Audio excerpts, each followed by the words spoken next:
Welcome into Locked On Knicks. Your New York Knicks destroyed the defending champions on the last game of their East Coast road trip. 122-84 win for the Knicks. OG Anunoby, eye-popping numbers again, including 6 steals and a career high in points on the Knicks. We'll caveat that.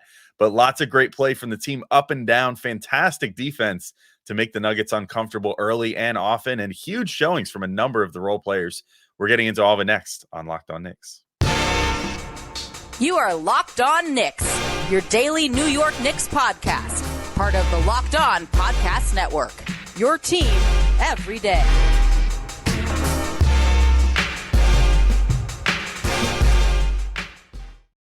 All right, welcome in to Locked On Knicks. I want to thank you guys for making Locked On Knicks first listen today and every day, whether you're checking us out on your favorite podcast platform or taking in the sights and sounds on YouTube. We appreciate you making us a part of your daily routine. Make sure you hit that notification bell on YouTube or the auto download function on your favorite podcast app after you subscribed so that you never miss an episode, because we're out here for you guys 5, sometimes 6, sometimes 7 times a week during the season, especially with trade season coming up. There's going to be an emergency pod probably at some point in the next couple of weeks, so you don't want to miss that when that happens. I'm Alex Wolf. I'm editor-in-chief of Knicks site The Strickland, which you can find at strick.land. He is Gavin Shaw, your favorite play-by-play broadcaster's favorite play-by-play broadcaster. And the Knicks, man, they're playing like your favorite team's favorite team in this game, 122-84 over the defending champions. And Gavin, I'll caveat this. One of my first thoughts in the first quarter of this game was like, this Nugget team did look a little out of sorts, a little tired maybe, but that's no excuse. Every team has to show up to every single game. They're on the last leg of a 5-game road trip out east. They had some great successes on that trip. Tonight was not one of them. Tonight was a phenomenal failure for them because they just looked uncomfortable right from the start. And I think the biggest guy that we have to thank for that is OG Anunoby. The quick stat line from him: 26 points, 10 of 18 shooting, 3 of 9 from 3. Also had 6 steals. And in his continued efforts to just set plus minus records like the world has never seen before with a player with a new team, ends up a plus 38 in this game. Ironically enough, exactly the margin of victory in 29 minutes, a plus 38 in 29 minutes. This was as crazy of a game from him, I think, as we've seen to this point in his Knicks tenure. Yeah, Alex, I wanted to zoom out real quick. Even if Anunoby's like undeniably the lead of this game. I mean, this is the Denver freaking Nuggets, Nikola Jokic without Mitchell Robinson or Isaiah Hartenstein. And to be fair, the Knicks compensated by Hammurabi's coding him when Dante DiVincenzo just said eye for an eye and just poked it right at the end of the second quarter. To me, that changed the tenor of this game, even though the Knicks were already absolutely rolling at this point. But Jokic was kind of the one element they couldn't stop. Least points that Denver scored in the first quarter all year, least points they scored in a half all year pretty easily. Though Minnesota held them to 89, so I guess not easily, but least points they've scored in a game all season based on my quick scroll right now. I mean, this was just a completely overwhelming performance against a team that, I mean, after beating Boston in Boston and ending their undefeated home run on this road trip, that has to be considered, like, if not the best team in the league, one of the top 2. So, I mean, just the cherry on top of what has been a dream run since the acquisition of OG Anunoby. And I think it's fitting that the man himself had his best game as a Knick. This was such a cool opportunity to see his bag a little bit, like early on, like with the bench unit, like picking them up. And to me, that's when I knew the Knicks had a really good chance in this game, because we talked about it on yesterday's pod. Like, what is the overriding factor against these great teams? It's the ability for the bench to not get killed. And man, they just played great. Like, Deuce hit a 3 right after coming into the game. Precious had like a putback. Grimes and OG were turning defense into offense. OG in the half court had this like a left to right Euro that was just dirty. And then in the second half, man, OG, like he looked like giant monster Jalen Brunson, like had a pivot fake one way into a pirouette the other for a lefty layup, like half spin, like snatch back, free throw line jumper against Jamal Murray. And Alex, I'll let you get into it more, but I thought the defense again was just incredible, like in terms of his anticipation, like picking off Jokic at one point, turning that into a layup plus a foul, like had another strip that led to like that Brunson reverse dunk. Like he just, maybe part of it was that Jokic only had one eye, but it felt like OG studied him and just knew where everything was going. It was like Ed Reed against Tom Brady, and Ed Reed won the battle.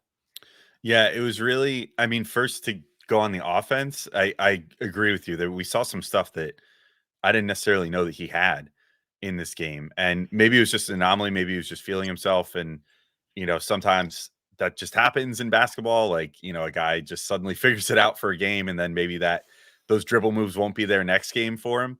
But if it's any sort of development, this is huge, for the Knicks, because I think one big thing that I noticed is that they were almost setting the table for him, similar to how they used to set it for RJ, where you would kind of want him to be moving already before he got the ball and then make that quick decision to drive in versus shoot on the outside.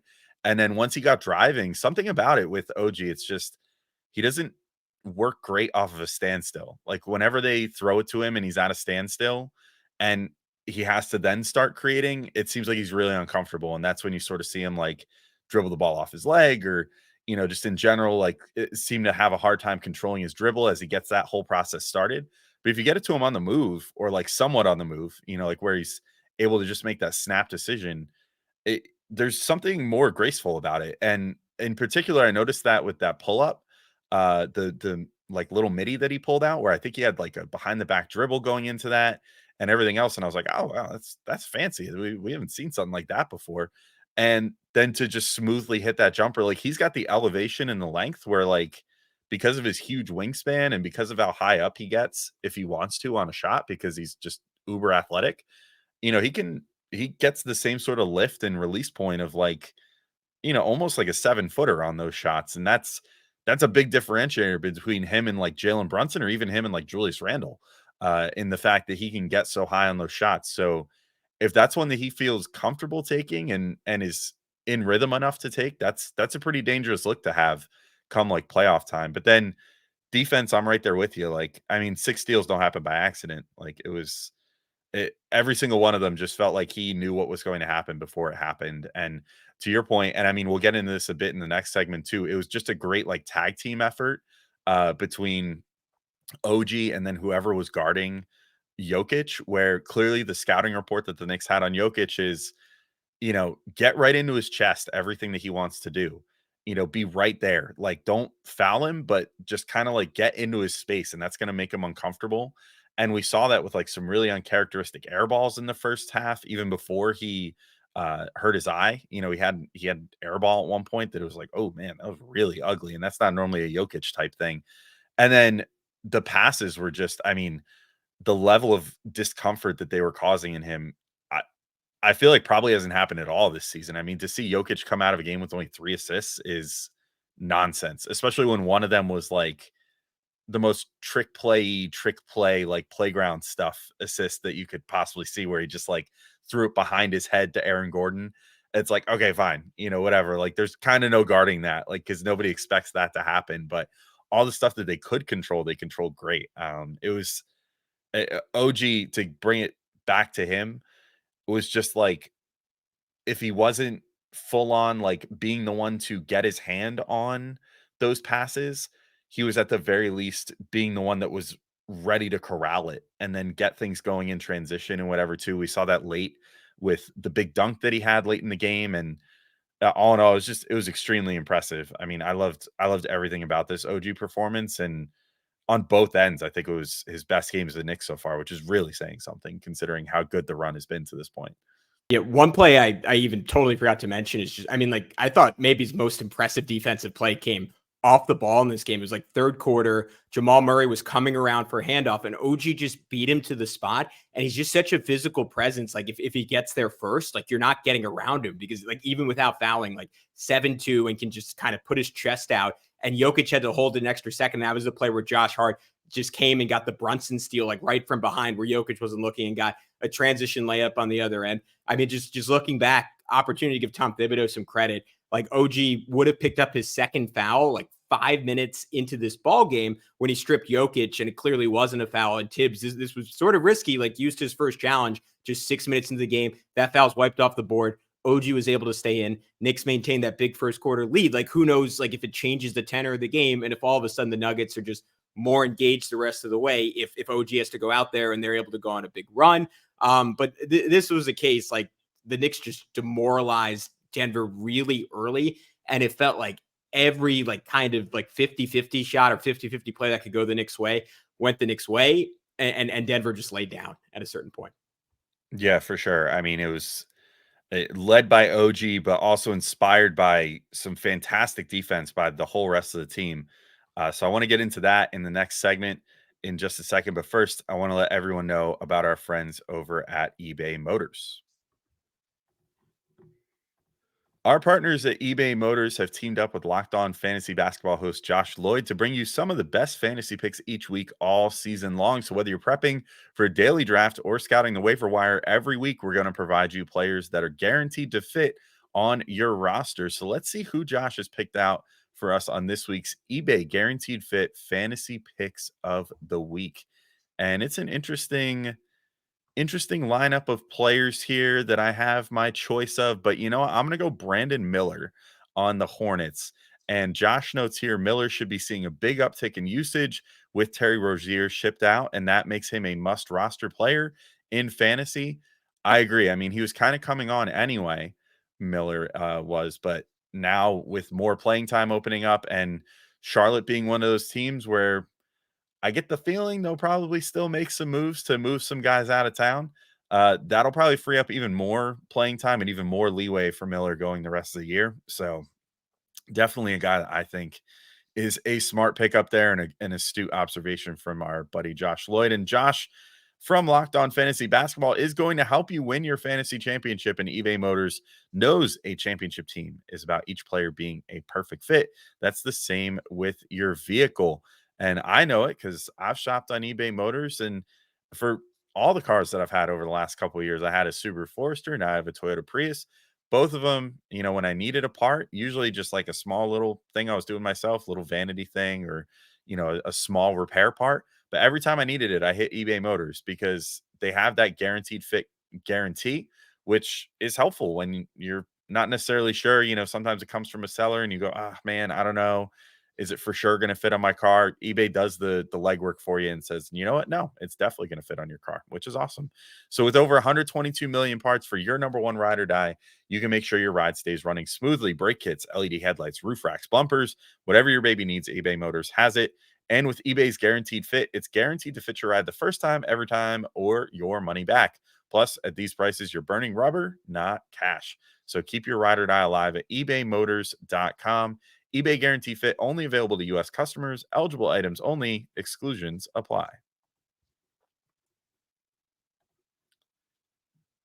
All right, Gavin, we're back in talking through this. I always love doing the score drop every single break when it's a huge win like this.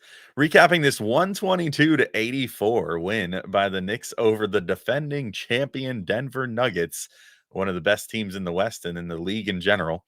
And this was, I think, one of the best defensive games that the Knicks have played this entire season. And you know, again, I will float the caveat out there. Something seemed off with the Nuggets. They seem tired from this road trip or whatever the case may be. But I think that they rolled into this game basically thinking maybe they just haven't been paying attention to the standings lately or something. I mean, like Michael Malone seems to prepare his team pretty well, so I'm sure that he wasn't being like, "Hey guys, these guys suck," you know, over there. Like they're not good. You know, you don't have to bother with them, whatever.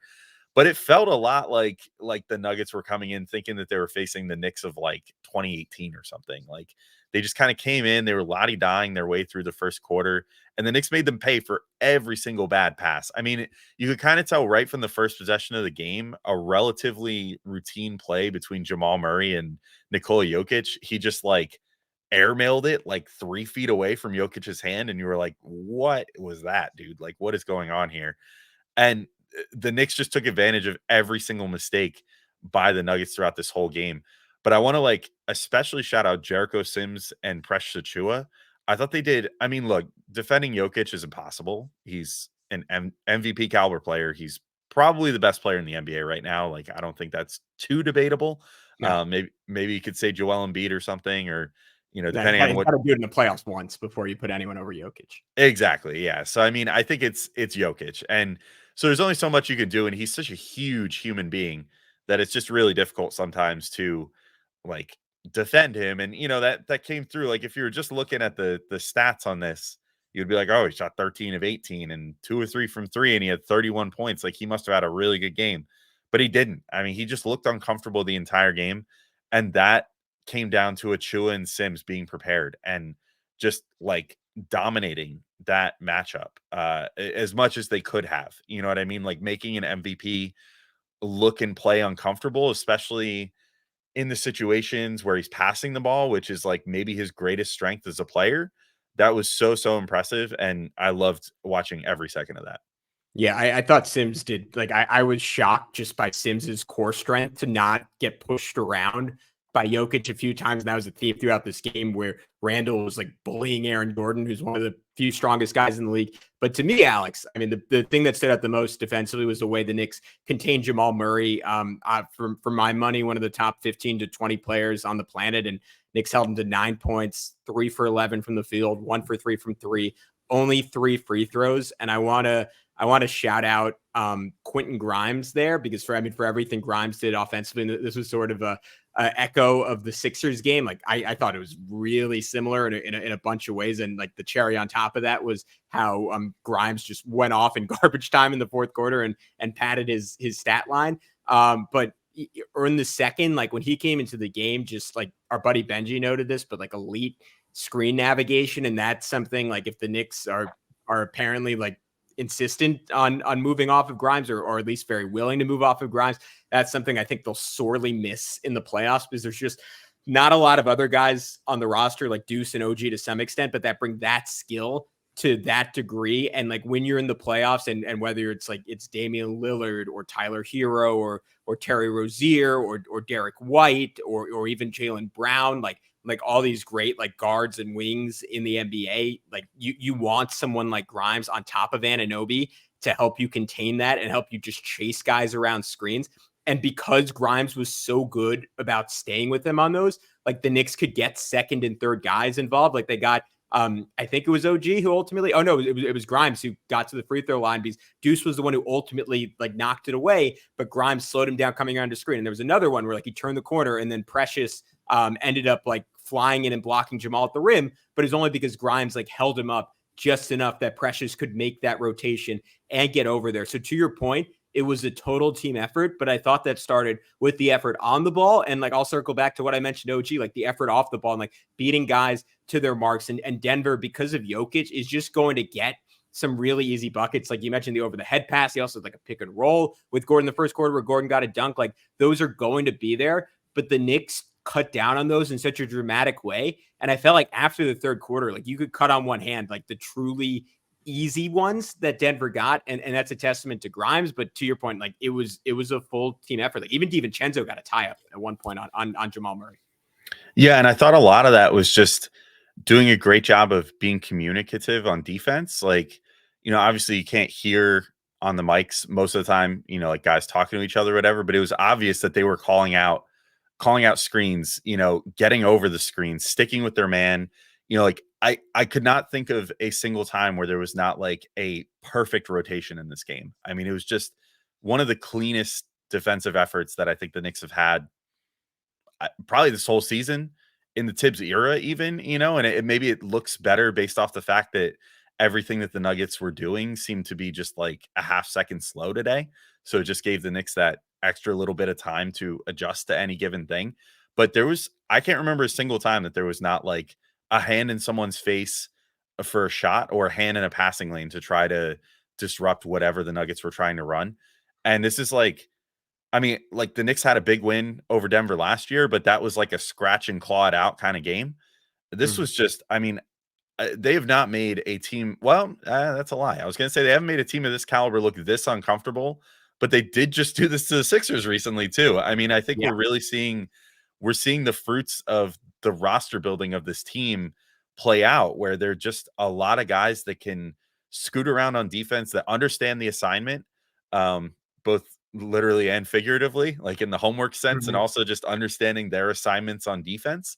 Yeah. And somehow, against all odds, I mean, they just have an unflappable center rotation now at this point too, where their top 2 centers who have been pivotal to what they were able to do for large parts of this season, both are out, and they still are able to produce this level of defense with Jericho Sims, who I was ready to like relegate to fourth center status and say, no, he's definitely not ready. Please trade or sign for someone like 2 games ago. He's looked fantastic. And Precious Achua has really started to figure his stuff out too, if not so much on offense, but on defense and rebounding. He looks every bit the player that I was pretty excited to bring over in that OG trade as sort of a throw-in. Yeah, I mean, the fact that, like, I know I said it earlier, you just said it. It bears repeating a third time in 20 minutes. The fact that not only did that not kill the Knicks, that it was Jericho Sims and Precious Achua against Nikola freaking Jokic, but they won by almost 40 points.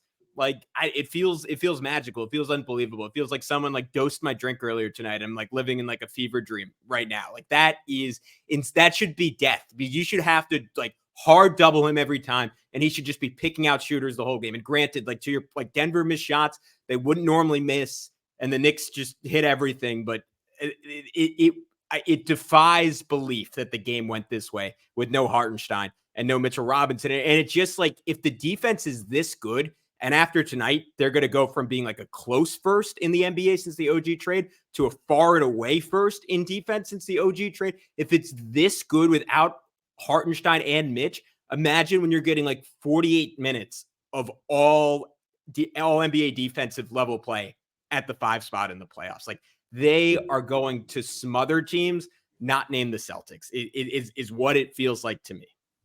Yeah, scary thoughts for the rest of the NBA, and scary thoughts for the rest of the NBA too if the Knicks role players like Deuce McBride and Quentin Grimes and Dante DiVincenzo and you name it can continue playing like they did in this game. We're going to shout them out, give a little love to Julius Randle, and I feel like we got to at least throw some sort of nod to Jalen Brunson and maybe discuss his all-star starter snub thanks to fan voting, I guess.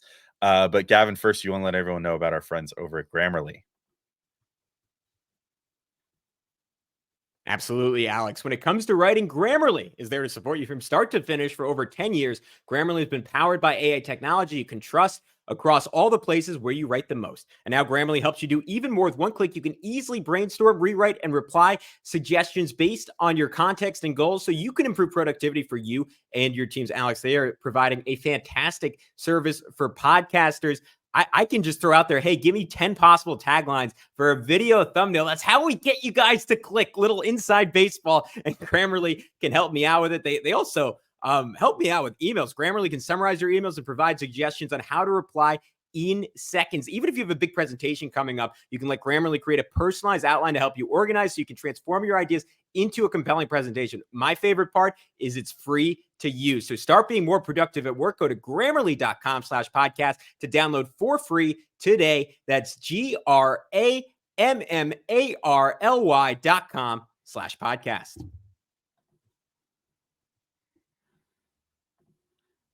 Alrighty, we are back, and I'm going to do a rare thing in these player breakdowns and start with Julius Randle over Jalen Brunson on a night where they were both fantastic. Wow, this is honest. Like, sometimes I'm prone to exaggerating on this podcast, Alex. My heart skipped a beat just now, and I'm not kidding. It really did. When I saw that Julius played 30 minutes and Jalen Brunson played 27 minutes. Top Thibodeau, he's learning. This would have still been a 40-minute night for those guys in the past. Man, oh man. But I thought Julius, like, once again, and I feel like I've said this something like 3 times in the last 4 games, played such a measured, composed, smart, savvy, like all these adjectives that I would have been screaming the opposite with a few expletives mixed in the first 5 games of the year. Like, he is just doing everything possible to get everyone else going. Like in this game, Dante DiVincenzo had this great run early where he hit it was 10-5. He made a 3. 2 possessions later, made another 3. Brunson drive, beat a closeout, another 2. But those 3s, if I'm remembering correctly, or at least one of them, both set up by, I'm going to say both of them, both set up by Julius Randle. Like, had another one late in the second quarter that reminded me of Julius and Fournier, like in their prime in that horrific 21-22 season where they ran like a little like screening action. They got the switch they wanted. Julius had Jamal Murray on him. Julius passed it out. He reposted. Dante was kind of like pushing further. Julius was like waved him off. He was like, no, I know what I'm doing. Dante's sort of like, all right, throws it right back to Julius. Peyton Watson like takes a step over that direction. Julius waits for him to inch just close enough, throws it back to Dante. Watson speeds back out to Dante. Dante pump fake. Watson flies by. Dante 3. Like he also set up Anunoby for like another wide open corner 3. And then in the fourth quarter, or not in the fourth quarter, in the third quarter, he got cooking himself. Like had this awesome sequence where he ripped an offensive rebound away from Aaron Gordon, then finished it over Nikola Jokic. Just an absurd show of strength. Like got pissed off when Peyton Watson blocked him and then just kind of put him under the basket. Like, but he started off with the passing, like the crazy bully ball stuff sort of came when the game was already in doubt. Like Euro Julius has made his glorious return. And like that more than anything else is a litmus test to me for the vibes just being incredible right now. Yeah, it was, I mean, just the passing, the way that he was leveraging the attention he was getting, it was insane. I mean, I think that he was getting more defensive attention than Brunson in this game. And I don't know if that's still, I think maybe that's still some teams looking at him and saying, oh, he's still the same guy that can be bothered by a double or triple team. So let's try that. And we'll aggressively do that and just hope that it's a night where he's making mistakes. But he made so few of those in this game. I mean, routinely, I mean, I just went back and watched them while you were talking about it. Pretty much every 3-pointer that he generated for someone else was because he just went inside, waited for 3 defenders to collapse on him, and then just kicked it out to a perfectly wide open person almost every single time. One of them where he kicked it to OG was super egregious, where I looked at it and I was like, how do you leave OG Anunoby, like the corner sniper, that open in the corner? And it's just because they were that worried about what Julius was going to do on the right-hand side of the court, where he could easily spin to his left hand and get inside and get a layup there. And that leads into probably my favorite part of this game for Julius, which was just the power that he played with. And this is, I guess, also sort of goes with like Euro Julius or whatever, but like mostly it's just the best thing that he does is use the crazy amount of strength that he has to finish on the inside. And you could tell that that was really motivating him in this game and really giving him life, because there was a couple finishes, one off an offensive rebound, another one I think where he just drove right into the teeth of everybody on the Nuggets, where I mean he was like putting his shoulder into Jokic, and Jokic looked like a giant in this game. I mean, especially because the Knicks were playing Sims and Achua. Like he looked enormous against everybody on the Knicks in this game. And Randle just threw his shoulder into him and finished through him. Also just was like, Aaron Gordon, who are you? Like, get away from me. Like, stop trying to stop me from getting to the hoop. Like, you're not big enough. And the more that Julius does that, and the less that he leans on some of his worst habits of like settling for mid-range and stuff like that, and, you know, or holding onto the ball too long and not picking his spots properly and stuff like that, that we were seeing earlier in the season, the more success he's going to have. And those two key areas were so huge for him in this game. I want to shift the focus to Deuce McBride, though, now, who had another really solid stint. I mean, this was another one of those where he just could not miss from 3. So he was 4 or 5 from 3 in this game. But I think the biggest thing to me was that he hit them at really back-breaking moments. Like, this was not like some garbage time performance that he had. He hit like high leverage 3-pointers in the I forget if he subbed in the first quarter, if it was exclusively in the second, but I mean, at the tail end of the first, beginning of the second quarter, when the Knicks were really starting to pull away in this game. And again, even before Jokic got hurt, they were already building like a 10+ point lead from very early on in this game. But like Deuce just came out and hit really high leverage shots. And he was also one of the beneficiaries of Randle sort of running that second unit today and utilizing the attention that he was getting as like the alpha, like the pure alpha of that second unit without Brunson out there, and set Deuce up beautifully. And Deuce really took advantage. I was very impressed with him. And then as usual, his defense was awesome. Just like every single player on the team's defense was awesome tonight. Yeah, hit one literally the first possession he was in the game, made another one at a shot clock buzzer off of like a great pass from Josh Hart. I thought this was a really nice Josh Hart game, like understated, 4 points, 7 rebounds, 3 assists, but like he stood out as always, like with his ability to get out in transition, like stripping DeAndre Jordan on a rebound. I thought he was just really solid in this game. I wanted to shout out Precious, like real quick. I know you already mentioned his defense, but he had 7 rebounds, including 5 on offense in 8 minutes in the first half. That was crazy. And like, I thought like he's continuing to do such a good job as just sort of like a glorified janitor in transition, like running the floor and saying like, all right, do you need to hit someone for a dunk? Okay, no worries. You shoot. I'll just go get the rebound and put it back. Like he's embracing like what Tom Thibodeau asked for out of his centers. And there was definitely an acclimation period, but now that he's adjusted to it and like obviously he can do more and probably wants to do a little bit more, but like I like credit to Tibbs and like the Knicks front office, because obviously they saw something there that if he was willing to just sort of like fit his game into like I'm going to say a Nerlens Noel sized hole, like he could be pretty good, and he's done exactly that. And then I just want to shout out Quentin Grimes. Like we mentioned his defense, but I thought the finishing was really impressive. Like it felt like he had more layups in the fourth quarter than he had the entire season up to that point. The Euro reverse he had on Aaron Holiday was dirty, like had another like back cut into like a really nice double pump finish that probably should have been an and one. And again, with Grimes, like whether they go in or they don't go in, like I think the aggressiveness is the most important thing. But Alex, we've somehow gone 32 minutes and barely said the name Jalen Brunson. Even if it was a quiet night by his standards, like it was a spectacular one. I don't know about you. I didn't know he had ups like that on the one dunk.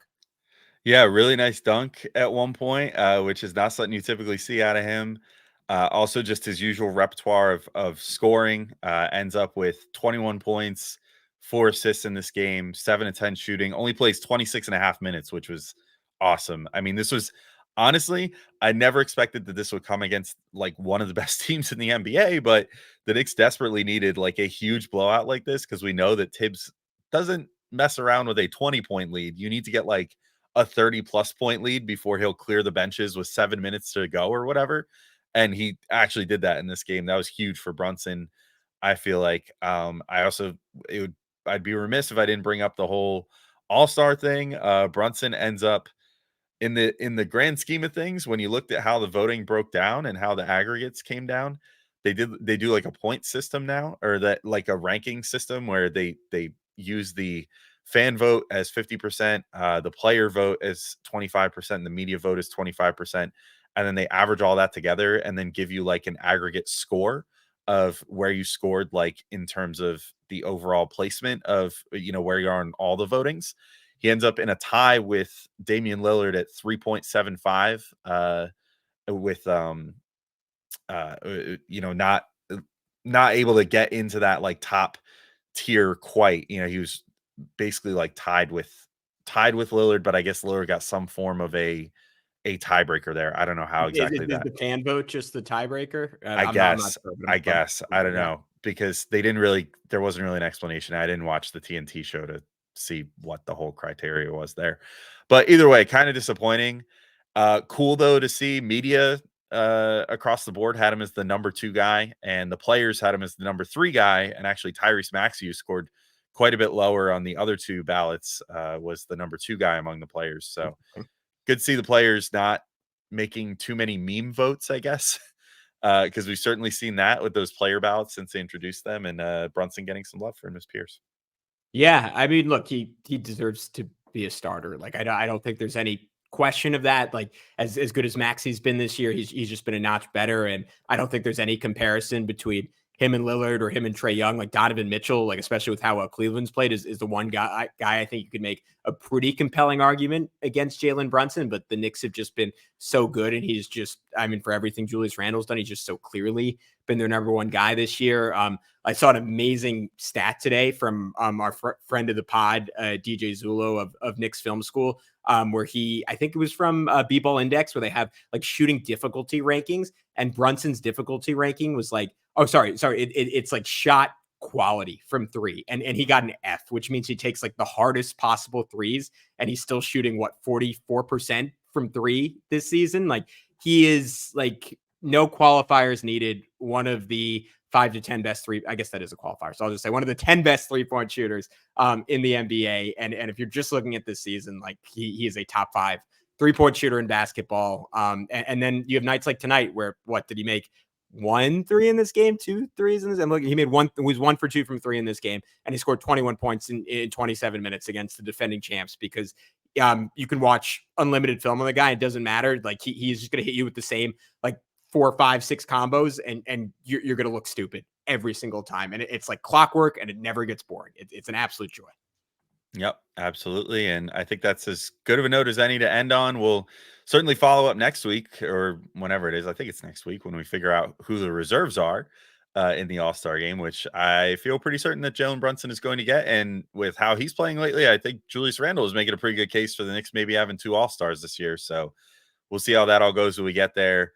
Plus more game recaps to come, more trade talk to come because the deadline is fast approaching. So we'll try to get in touch with some other Locked On hosts and some other people from other teams to get some perspectives on potential trade targets for the Knicks. But till next time, thank you all for listening, and we'll talk to you soon. Peace out, everybody.